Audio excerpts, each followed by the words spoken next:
កំសត់ណាស់ទេខែចែកបេះដូងទំនេរដើររកសង្សារមានអរ៉ាឯណា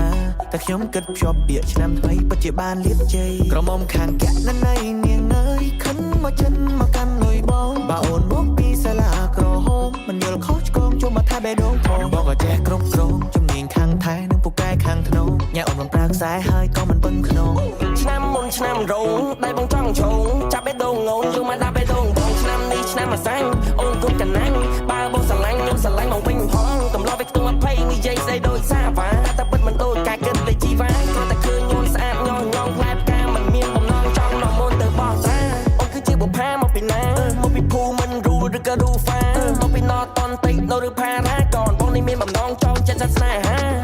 កំឡោះពេញបងទៅរកឯណាស្មោះមួយទូមួយបងមិនចេះតែថា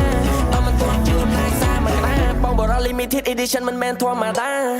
ត្រូវឆ្នោត1លានហើយក៏បងមិនបដូរលុយសិននៅមកក៏ say no អូនជានារីលៀបក្នុងសំណាងចូលព្រោះឆុងសតែគ្មានគីឡូឡូឆ្នាំណាឆ្នាំនេះឆ្នាំណាឆ្នាំក្រោយពេលណាកូនបងនឹងចាំជួបចរចានឹងទេវតាឆ្នាំថ្មី